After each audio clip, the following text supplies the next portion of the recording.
What's up, team? So today I wanted to talk to you about my top 5 accessory movements that I do. So basically the top 5 I chose through criteria of them not only being like a single muscle movement, like an isolated movement, like a bicep curl for example. They have to have different aspects of, I don't know, body control and fitness and health and etc.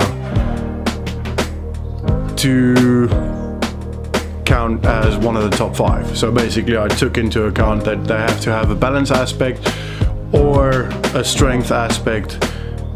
Well, more than one basically. A balance aspect and a strength aspect, or a balance aspect and I don't know,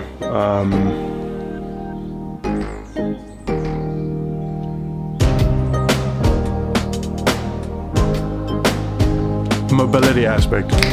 That's the word I'm looking for. Mobility. Okay, cool. So balance, mobility, strength, conditioning. That's basically what they have to have. More than one of those 4s. It can't just be a balance thing or a strength thing, etc. Alright, so the 5 movements that I try to do this every second day, or I try to do at least one every day, and then try to do them a couple of times a week, is the single leg deadlift with either a kettlebell, dumbbell or a barbell. We'll cover that.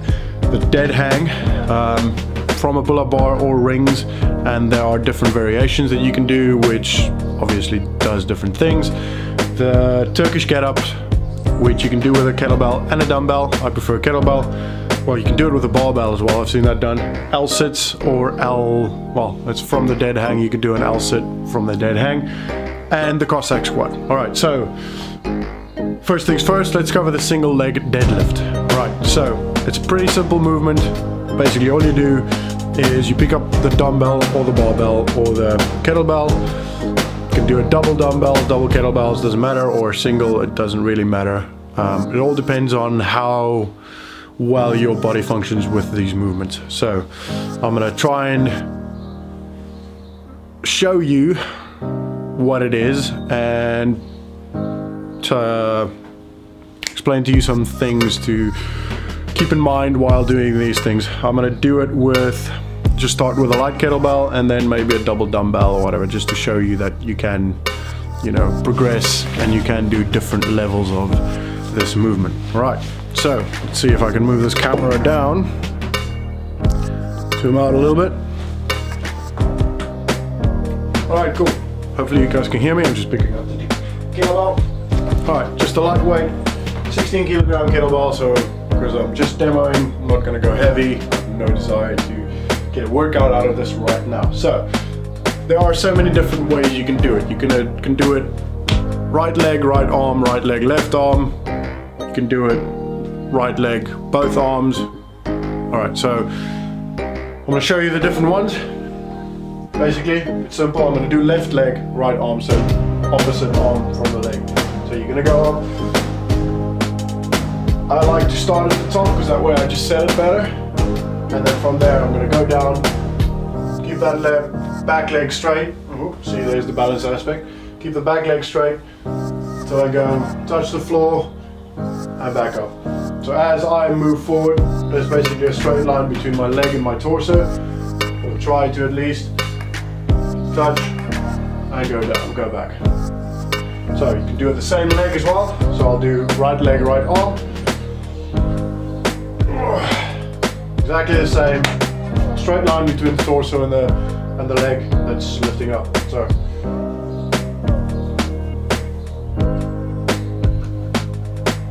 easy. Alright, cool.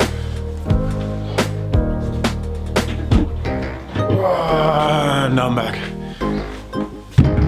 Alright, so dumbbells. I'm going to do it both.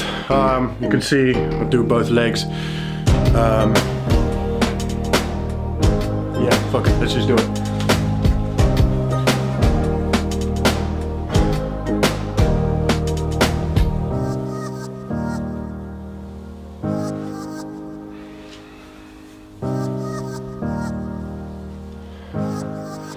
Right, straightforward, right? So, a couple of things to keep in mind, a couple of progressions, a couple of options for you if you want to do that. So you can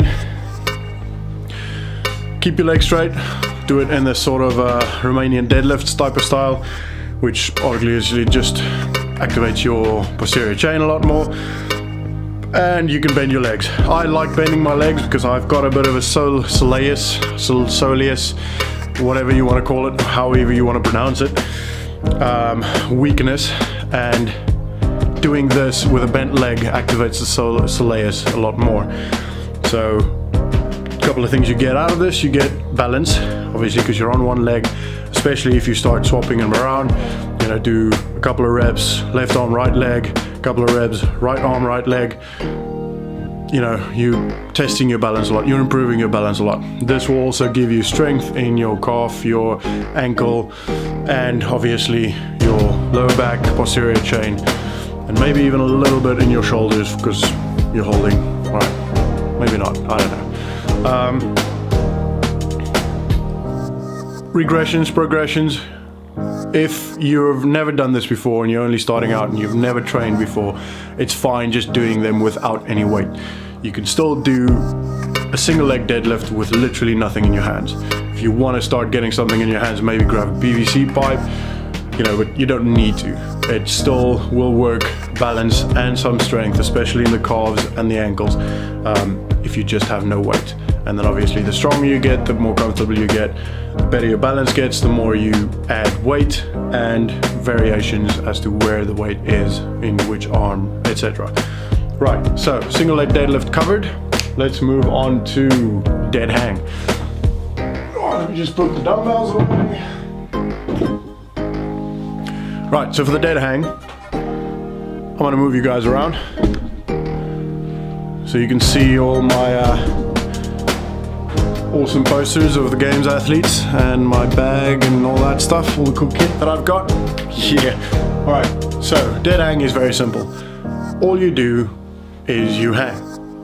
Alright, that's it. A couple of reasons why I do this. One, it really helps me with my shoulder mobility because I've got a bit of a shoulder impingement on my right arm. This creates that space between your humeral head and your AC joint, basically.